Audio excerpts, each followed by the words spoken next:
Now I'm going to show you how to replace a background in Adobe Photoshop. If you have not already done so, please subscribe to the Help Video Guru channel on YouTube.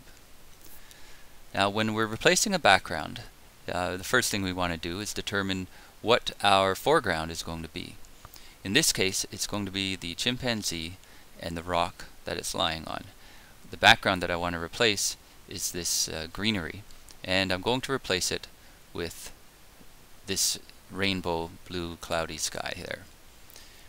So to begin, on the left in the tool palette, the third item down, click and hold that item and you'll see the Polygonal Lasoo Tool. Hover over that and release, and you'll have the Polygonal Lasoo Tool selected. Now start at one point on your foreground along the edge of it. In this case I'm going to start down here at the left. And with the Polygonal Lasso Tool, you basically move along and click a point along the edge to follow the edge as closely as you can. Now, normally, of course, you want to, with some exactness, as I'm doing at this, to very closely follow the edge. We'll give you the results in terms of avoiding too much clipping. Your foreground look choppy in the end. But in order to save time, what I'm going to do is minimal job. I'm going to put greater distances, but at the end this will give a sort of choppy view, but I don't care. So selection here. See, normally around those very carefully, but the main skills that you need. Okay, so we're coming down near to full edge along the edge a little, and in that way, it's going to be clipping on your left hand. Tool is hover. The tool initial point appears in the tool. Show where it's going to select. When I click, you'll see that the new selection is in effect. All right.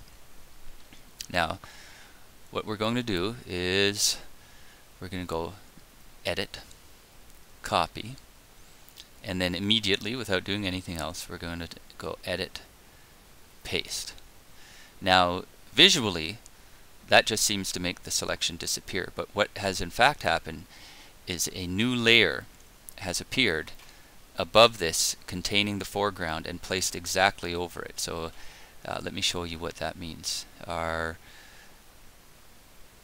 layers palette is over here, so I double click on layers if it wasn't fully visible, which it wasn't, and we see here's our background, the initial with the greenery. You can see the little bit of green in this very small preview, and then here's the pasted item. Now if I click on the eye to the left on background, I make the background invisible, and we can clearly see that in behind here there's no more information. Now you will see, of course, these little checkered boxes, and what those are there for is to actually tell you that this is a transparent area. They don't make it plain white because plain white is so common in actual illustrations. It could get very confusing trying to decide, is that plain white or is that transparent? This is the transparency indicator in Photoshop. By default, it can be changed to larger, smaller squares, perhaps different colors, etc. Now, what we want to do now is click on the background in the layers palette. All right, so that's the active layer, and if we go to the other image, if we're going to say select all and then edit, copy. All right, now this image is the same size as the other. This is something that you want to keep in mind. If the images are different sizes, you may have to resize one or the other to make them close to the same size to make this work properly. Now that I've copied this image into the clipboard, I click back on the original, and again, making sure that the background is selected, we're going to go Edit, Paste. All right, and the trick we're using here is that whenever you paste something, it appears in the layer above the selected layer in the layers palette, right? So if we had done the same paste here on the layer that holds our selected, cut and pasted foreground, I'll just do it again. If I paste there, I'm just going over top of it, right? If you do make that mistake, in the layers palette, you can simply grab that new layer and drag it below the one that you want it to be behind, and that will give you the same effect. All right, and since we have two extra duplicate layers over here, I can right click and delete one of them. All right, and there you have it. We have replaced the background, the original background, with this new background.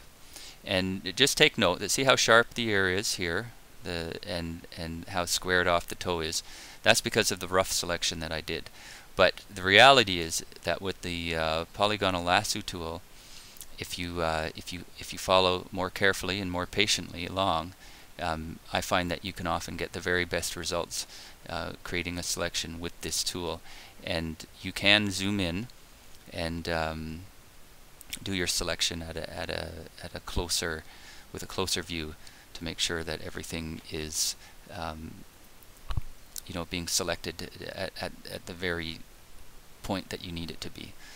All right, so if you have any questions or comments, please leave them in the comments section, and please see my other videos for help and more tutorials.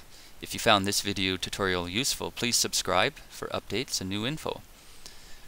And with many of my videos, support files and downloads can be found at my website, helpvideoguru.com.